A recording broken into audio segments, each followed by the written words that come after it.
స్థాయిలో సంస్థాగత నిర్మాణం కోసం జిల్లాలో ఉన్న అందరూ పెద్దలకి కార్యకర్తలందరికీ తెలియజేయడం కోసం ఏర్పాటు చేసిన కార్యక్రమం. అయితే మీరందరూ రాజకీయాల్లో ఉన్నారు.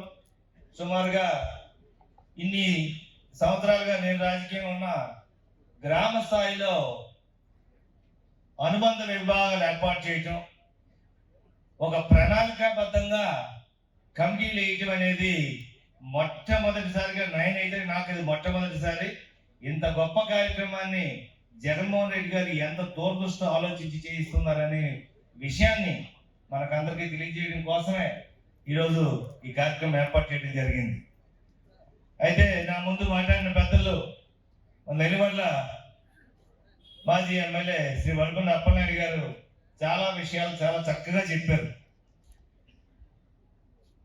ఈ కూటమి ప్రభుత్వం అధికారంలోకి వచ్చి సంవత్సరం అయిన సందర్భంగా ఎంత మోసం చేశారో, ఏ ఒక్క పథకం ఇవ్వకుండా దర్జాగా తిరుగుతూ ఉంటే మన పెద్దలు శ్రీ జగన్మోహన్ రెడ్డి గారు జూన్ 4వ తారీఖు వెన్నుపోటు దినంగా ఆ రోజు కార్యక్రమం ఏర్పాటు చేసినప్పుడు మనం చేసిన ర్యాలీలు, ఆ రోజు ర్యాలీ జరిగిన తరువాత ఒక్క పథకం ఇచ్చారు, అమ్మఒడి పథకం అని.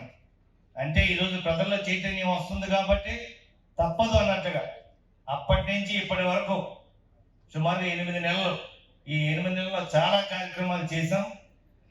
ఈరోజు అధికార పార్టీలో ఉన్నవాళ్ళు పెడుతున్న ఇబ్బందులు, ఇన్ని కష్టాలు ఉన్నా కూడా ఈ కార్యక్రమాల్లో ఎంతో అద్భుతంగా మీరందరూ కూడా పాల్గొని విజయవంతం చేసినందుకు ఈ సందర్భంగా మీకు అందరికీ కూడా ప్రతి ఒక్కరికి పేరు పేరున ధన్యవాదాలు తెలియజేస్తా ఉన్నాం. ఎందుకంటే మనం చేస్తున్న కార్యక్రమాలు చాలా ఎక్కువ. ఇన్ని కార్యక్రమాలు చేయడానికి కార్యకర్తలకు నిజంగా కష్టం, అయినా కూడా అద్భుతంగా ఈ కార్యక్రమాలు చేస్తూ ఉన్నాం.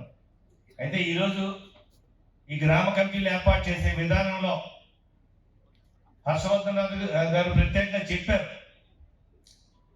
ఈ కార్యక్రమం గురించి ఒక వర్క్షాప్ ఇవ్వడం జరిగింది. మన జిల్లాలో ఉన్న ప్రధాన కార్యదర్శులు, అదే ఉపాధ్యక్షులు కూడా, జిల్లా ఉపాధ్యక్షులు కూడా పిలిచారు. వాళ్ళందరూ కూడా కార్యక్రమంకి వెళ్ళారు. అక్కడి నుంచి వచ్చి మా ఆల్రెడీ ఎస్కోట్ నియోజకవర్గంలో ఆ శిక్షణ కార్యక్రమం మాధవడు ఏర్పాటు చేసుకున్న తర్వాత ఇప్పటికే మేము 2 గ్రామాల్లో ఈ ఎక్సర్సైజ్ చేసాం.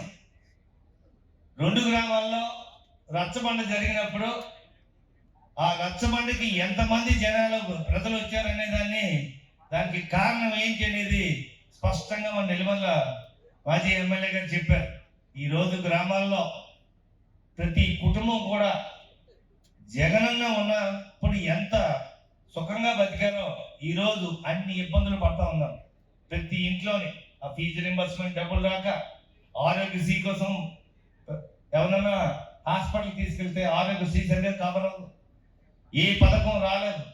ఈరోజు జగన్మోహన్ రెడ్డి గారు ఏదైతే వెనకబడిన కుటుంబాలని గత 5 సంవత్సరాల్లో ఎంతో అద్భుతంగా వారికి పెద్ద దిగ్గా ఉన్నారో, ఈరోజు కూటమి ప్రభుత్వం దానికి టోటల్గా విరుద్ధంగా ఉంది. అయితే ఎన్నికల సమయంలో సూపర్ సిక్స్ ఇస్తామని ఇంకా రకరకాల కారణాల్లో వల్ల ఓటర్లు మభ్యపడిపోయినా ఈ రోజు అయితే ఆ పరిస్థితి లేదు.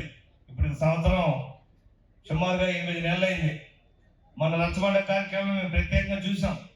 సో అందుకనే ఈ గ్రామ కమిటీల విషయంలో మనం గ్రామాల్లోకి వెళ్తే ఎవరు వస్తారండి, 70 మందికి 80 మందికి 8 కమిటీలు ఏంటని అడుగుతున్నారు. కానీ గ్రామాల్లోకి వెళ్ళినప్పుడు చక్కగా వస్తూ ఉన్నారు. ఖచ్చితంగా మార్పు కావాలి, మళ్ళీ జగనన్న కావాలనే తాపత్రయంతో ప్రజలు ఉన్నారు. కాబట్టి ఈ కమిటీలు వేయడం అయితే కష్టమైన పని అయితే ఎట్టి పరిస్థితిలో కాదు. కానీ మనమైతే మాత్రం ఒక ప్రణాళికాబద్ధంగా ఏదైతే జగన్మోహన్ రెడ్డి గారు ఈరోజు చెప్పారో అది మనం తూచా తప్పకుండా పాటించాలి. మన హర్షవర్ధన్ రెడ్డి గారిని అడిగాను. యాక్చువల్గా మాకు చిన్న గ్రామాల్లో కమిటీలన్నీ వేయడానికి పర్వాలేదు, కానీ మేజర్ పంచాయతీలు వచ్చేటప్పటికి 25 వార్డులు ఉన్నాయి. అలాంటప్పుడు ఏం చేయాలి, ఒక్కొక్క వార్డుకి చేయటం, కానీ దాని సిస్టంలోకి అప్లోడ్ చేయడానికి కూడా అవకాశం లేదు అంటే ఆయనకు ఒక మార్గం చెప్పారు. ఇక్కడ మన ఎవరెవరైతే మేజర్ పంచాయతీలు ఉన్నాయో, ఇప్పుడు మాకైతే కొత్త వలస, శృంగవరపుకోట, జామి, వీటిలో ఒక్కొక్క సచివాలయంలో 5 వార్డులు ఉండొచ్చు, లేదా 4 వార్డులు ఉండొచ్చు. ఒక్కొక్క సచివాలయానికి మళ్ళీ 8 కమిటీలు వేస్తే మనం ఈ డేటా కూడా అప్లోడ్ చేయడానికి అవకాశం ఉంటుందని చెప్పారు. సో మన జిల్లాలో ఎక్కడెక్కడ మేజర్ పంచాయతీలు ఉన్నా ఇదే సిస్టమ్ ఫాలో అయితే ఖచ్చితంగా కన్వీనియంట్గా ఉంటుందని, ఈ కార్యక్రమం అయితే మనం అందరం కూడా విజయవంతం చేయాల్సిన అవసరం ఉన్నది. ఈరోజు ప్రజలైతే మళ్ళీ జగన్మోహన్ రెడ్డి గారిని ముఖ్యమంత్రి చేయాలని కోరుకుంటున్నారు. అందులో భాగంగానే ఈరోజు కమిటీలన్నీ మనం అందరం శ్రద్ధగా చేసి ఈ కార్యక్రమాన్ని విజయవంతం చేస్తారని. Local to global news at your finger tips. మీ చేతిలో ఒక ఆయుధం. Download Raw TV app. Media legend Ravi Prakash is back.